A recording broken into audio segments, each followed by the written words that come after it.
Welcome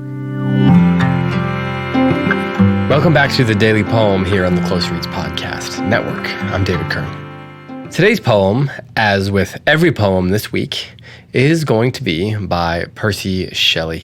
He was one of the major English Romantic poets, and he lived from 1792 to 1822. So like John Keats, he died before he was 30. He was just 29 when he died in what is now Italy. Lived a very dramatic life. Seemed to be a somewhat dramatic guy, but boy, was he quite talented.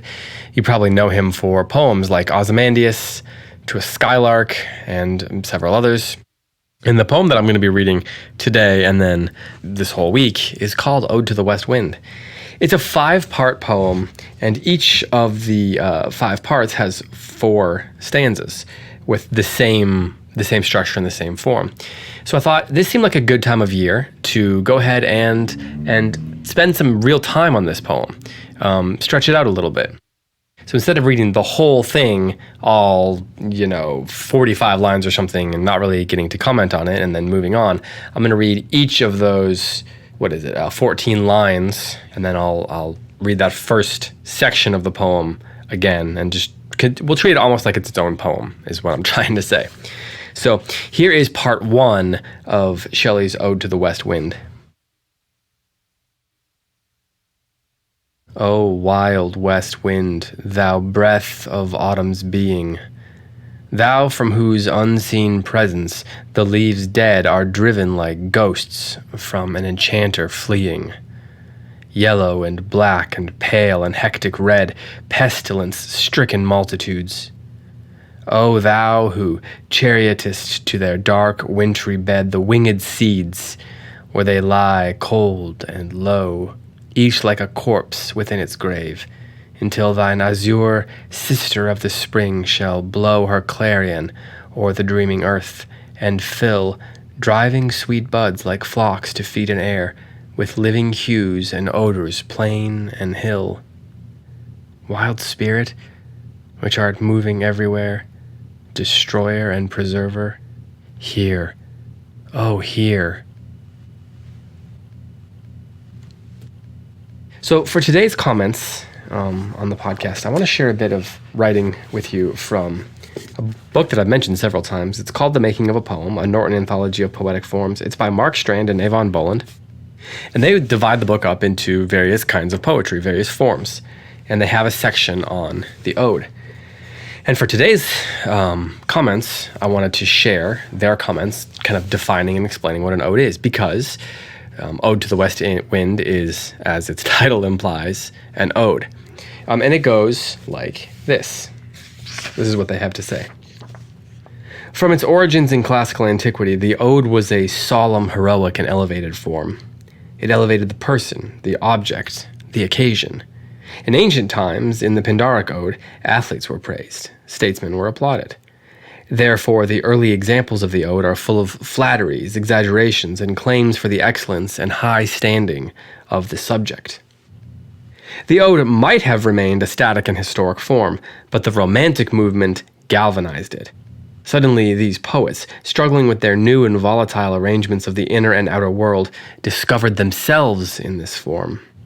In the 19th century, the ode transited from its old heroic mode and became a form that examined and exalted lyric crisis.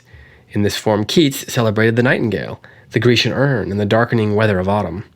In this form also, Shelley wrote his powerful Ode to the West Wind. But the ode, like the pastoral form and elegy form, was part convention, part mode, and all opportunity. Modern poets have taken the spirit of the ode, its address, its decorum, and widened it to include a much more panoramic landscape of reference and celebration. In the 19th century, when Shelley wrote Ode to the West Wind or Keats's To Autumn, two things are obvious. The ode is no longer just a ceremonial form, and the writing of the sonnet has influenced the structure of the ode. Shelley's Ode to the West Wind is largely made of sonnets, but Wordsworth's defining Ode on the Imitations of Immortality is irregular, exuberant, shifting from long lines to short, and from epigrammatic to philosophical statements. For poets in this century, the ode was almost a lost form. Its straight-faced and unswerving elevation of objects and persons no longer seemed so possible in an age of lost faith and broken images. But As in Robert Pinsky's dark and witty meditations on its power, the ode still casts a long shadow over the contemporary poet. I wanted to read that in part because it gives a little bit of context for this particular form, but it also shows how forms, or at least references how forms evolve and change and how different poets can have a different take on it. So we've got this very ancient form, the ode, that Shelley here is taking and making his own. And as this book references, each part of Ode to the West Wind is essentially a sonnet, or a sonnet-like. So each stanza is, well, each part is 4 3-line stanzas with a couplet at the end. And here we get, the poet calling out to the west wind. It's setting up the drama. It's setting up the story that we're about to get. It's placing us in the poem.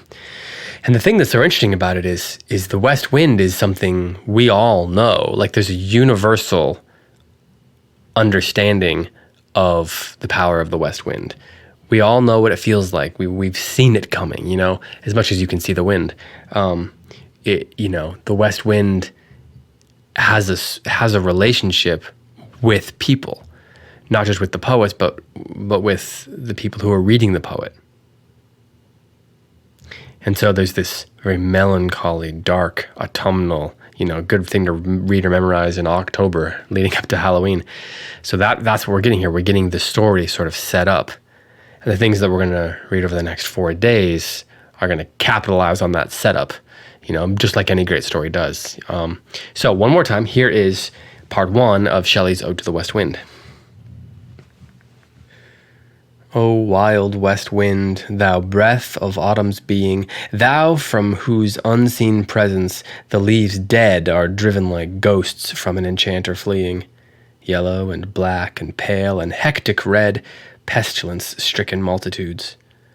O thou who chariotest to the dark wintry bed the winged seeds, where they lie cold and low, each like a corpse within its grave, until thine azure sister of the spring shall blow her clarion o'er the dreaming earth, and fill driving sweet buds like flocks to feed in air, with living hues and odors plain and hill.